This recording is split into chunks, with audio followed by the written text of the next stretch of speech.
Imagine if you could actually see the universe as this enormous ongoing dance, the constant movement behind everything, galaxies colliding, even just breathing. What would that look like? That's really what we're exploring today, isn't it? This image of Shiva Nataraja, the Lord of the Dance. Exactly. He's like the cosmic choreographer for all of existence. And it's so much more than just a picture or a statue. Nataraja embodies the universe's energy, its process. It's often called the lila. Lila. Yeah. The divine play. Like existence is a kind of cosmic game. Sort of, yes. It's this idea that absolute reality is always in motion, always expressing itself. Which I think gets us to the really deep part. Nataraja is pure consciousness.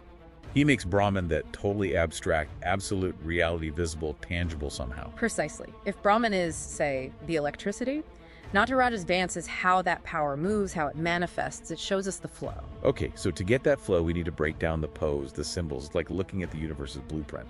Let's start with the sound, the rhythm. See that upper right hand? He's holding a small drum, the tamaru. Right, and that sound. It's not just noise, is it? No, not at all. It's considered the nada, the primal vibration, the very first pulse from which, well, everything matter, energy emerges. So that beat is creation. That's sound. That's C. And what's really fascinating is how it's immediately balanced. Look at the opposite upper hand. Fire. Agni. Exactly. Yeah. The cosmic flame. So if the drum is birth, the fire represents Laya. Dissolution. Hold on. Dissolution. Right there with creation. If the universe is this perfect dance, why build in destruction from the get-go? Isn't that just chaos? But it's not chaos, it's purification. It's the absolute necessity of burning away what's old, what's stagnant, so something new can be born. Okay, so it's a necessary clearing out. Yes. The texts even say Nataraja fills the three worlds with this rhythm, and that rhythm includes the breaking down needed for new forms. And that idea of breaking down, it's right there under his foot too, isn't it? He's crushing that little dwarf figure. Apasmara. He represents ignorance, delusion.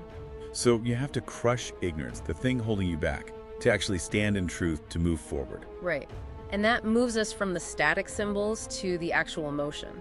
These aren't just still life elements. They describe a cycle, a perpetual cosmic engine. It's called the tattva. The tattva cycle, okay. And this engine runs on 5 actions.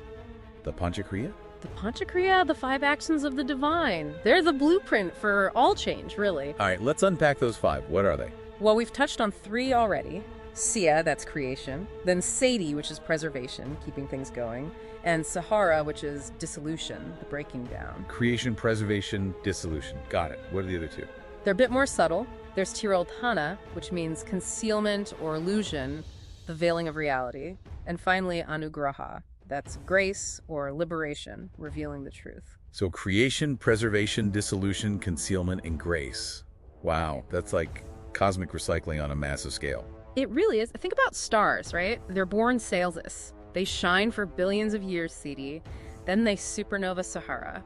And the material isn't lost. It just changes form, becomes fuel for the next thing. Exactly. It's a continuous loop. And the really profound part, your own inner world, your life, is a microcosm of that huge cosmic macrocosm. I mean, we're doing this dance too. Oh, every day. Absolutely. You experience these 5 actions constantly. Think about it. Okay, like having a new idea, a creative project. That's Saili creation. Right. And then, keeping a relationship healthy, putting in the work. That's Saili preservation. Yes. And what about letting go? Maybe letting go of some old belief about yourself that holds you back?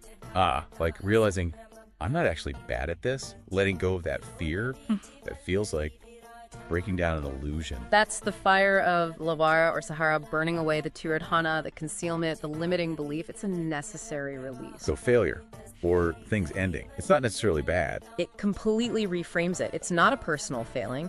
It's the universe's natural process of Sahara clearing out the old structure. To make space. Exactly. Yeah. Making space for anugraha, for grace, for liberation, which then allows the next cycle of Sitni, of creation, to begin. So the big takeaway here, Nataraja is telling us that reality isn't made of static things, fixed objects. It's all process. Dynamic processes. Everything is vibrating, everything's changing, constantly transitioning. It's all part of this essential cosmic flow. Okay, so here's something for you, the listener. to think about. If you start seeing your struggles, your setbacks, maybe even your failures, not as just problems, but as that necessary cosmic action of Layar or Sahara. As the universe clearing things out for rebirth. Right. How does really internalizing that, aligning yourself with that natural rhythm, how does that change how you approach challenges, how you grow? How does it build resilience?